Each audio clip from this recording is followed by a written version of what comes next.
Selamat siang, Mbak. Selamat siang, Mbak. Selamat siang juga. Ada apa ya, Mbak? Saya dibawa ke sini. Iya, Mbak. Sebelumnya, perkenalkan dulu. Nama saya Dinda Anissa Putri dari Fakultas Psikologi. Dan perkenalkan, nama saya Anjar Safitri dari Fakultas Psikologi. Dulu saya sudah pernah magang di sini kok, Mbak. Jadi saya melanjutkan penelitian skripsi saya di sini. Lalu saya mau diapain ya, Mbak? Tenang ya, Mbak. Saya cuma mau wawancara aja kok dengan Mbaknya. Terkait dengan ketahanan diri warga binaan yang seperti Mbak.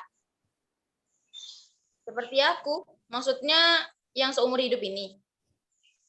Iya, Mbak. Karena saya mengerti sekali keadaan Mbak. Pastilah Mbak segampang itu.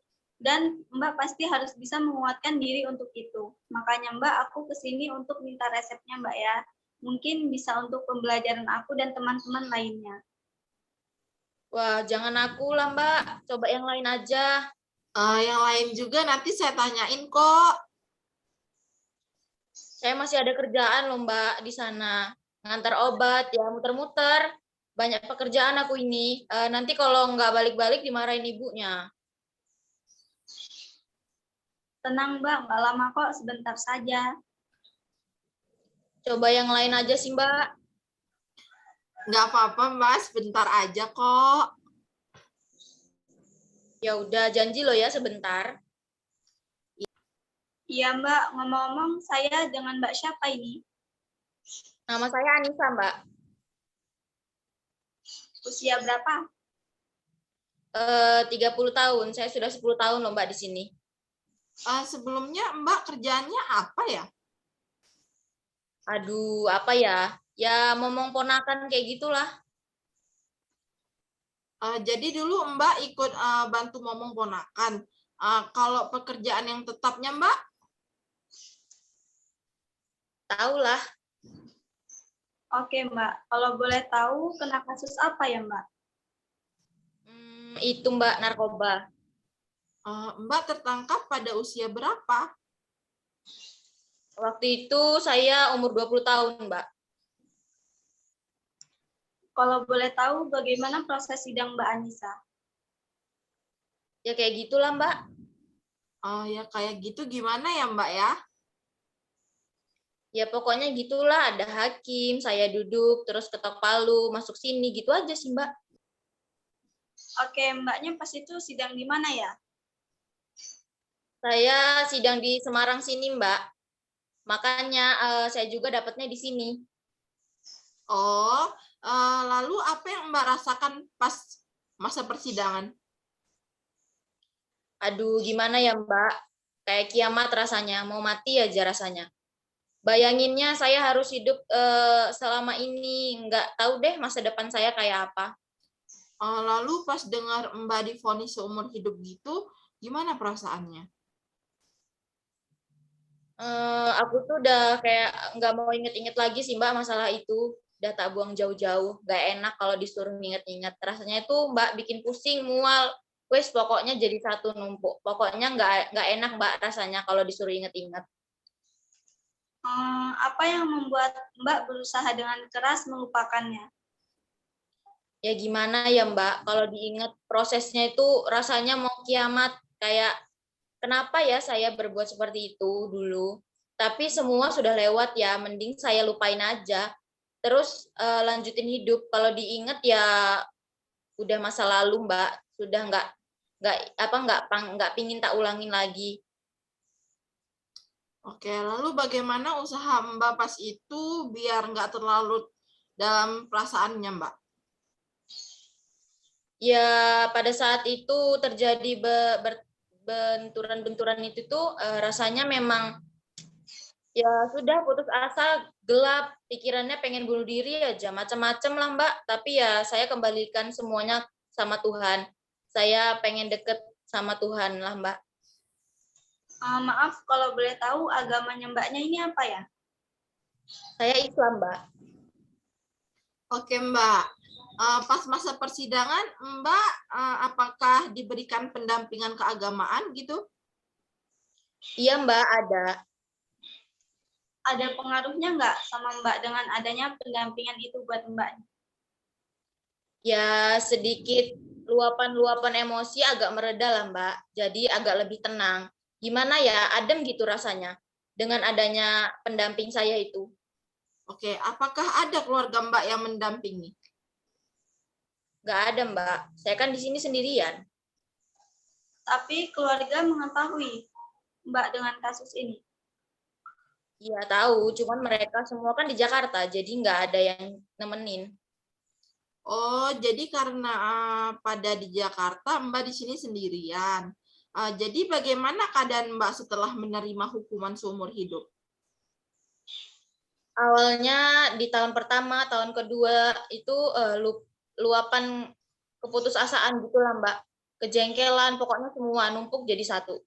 Sampai kepikiran mau bunuh diri, tapi di tahun-tahun berikutnya banyak yang dukung saya, sampai saya bisa pelan-pelan lupain. Ya, saya buat hidup saya jadi happy aja gitu, Mbak. Lah, terus kalau tiba-tiba kepikiran bagaimana? Maksudnya, Mbak, Kalau misalnya gitu tiba-tiba terlintas pada masa-masa pas sidang, apa yang Mbak lakukan? kadang memang sih, Mbak, itu kan timbul pada saat-saat tertentu. Tapi pada saat itu saya akan lebih banyak diem. Saya merenung kenapa saya harus begini, kenapa saya harus mengalami kejadian seperti ini. Tapi akhirnya ya saya kembali ke masjid. Kadang kalau emang sempat ke masjid, ya saya kadang curhat ke teman-teman juga gitu, Mbak. Ya semua baik-baik kok, Mbak, orangnya sama saya. Oke Mbak, kalau curhat biasanya sama siapa? Ih, Mbaknya mau tahu aja deh.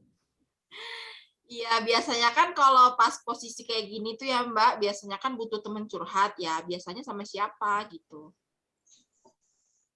Ya ada lah, Mbak. Biasanya ada temen, tapi paling sering sama Ibu Wali sih.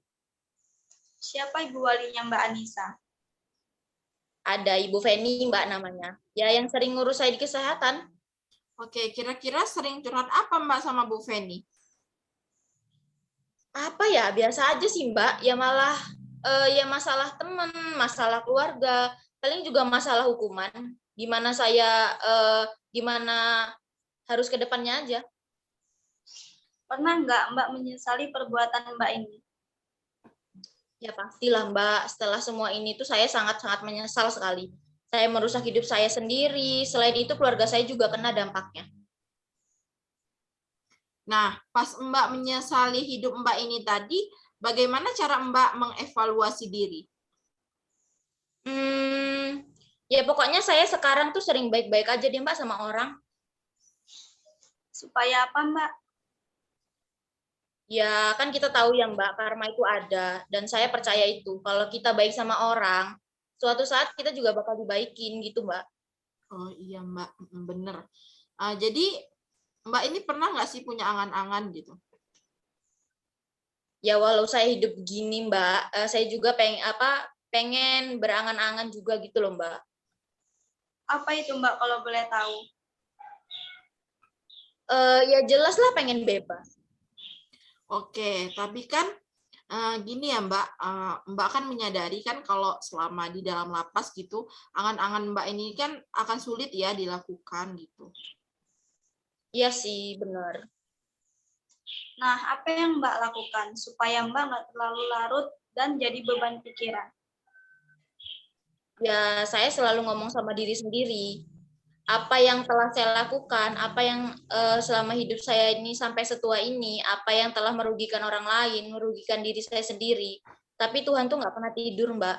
Tuhan tahu apa yang terbaik buat kita. Entah ke depannya saya bebas atau enggak, udah nggak saya pikirin, Mbak. Oke, lalu bagaimana tanggapan teman-teman Mbak yang ada di sini? Ya semua baik-baik lah, Mbak. Sering memberi support ke Mbak kah? Iya, sering. Kita sering lah saling kasih support seperti itu. Oke, kalau boleh tahu supportnya dalam bentuk apa itu Mbak? Ya kadang kalau di kondisi lagi down gitu, salah satu lah kita masing-masing saling kasih dukungan. Kamu kuat kok, kamu kuat kok. Udah belum sih, Mbak? Belum Mbak, masih ada sedikit lagi ya. Sebentar. Terakhir Mbak, terakhir deh gini. Ada pelajaran apa yang bisa Mbak ambil dari seluruh cerita Mbak barusan? Apa ya Mbak? Kalau saya sih intinya lebih baik daripada kemarin-kemarin aja. Saya pengen lebih dekat lagi sama Tuhan. Saya juga mau jadi orang yang nggak mau jadi orang yang sok jagoan. Pasti nanti kena karma. Apalagi ya, oh ya, jangan lupa selalu berbuat baik Mbak sama orang. Oke Mbak, terima kasih atas waktunya. Saya sangat memahami keadaan Mbaknya tidak mudah menjalani kehidupan seperti Mbak. Maka tujuan saya mewawancarai Mbak juga supaya ketabahan yang Mbak rasakan bisa sampai ke orang lain. Sudah ya Mbak, saya mau balik nih. Oke Mbak, baik. Saya cukupkan ya sampai sini. Terima kasih ya Mbak. Semoga sehat selalu. Ya, sama-sama Mbak.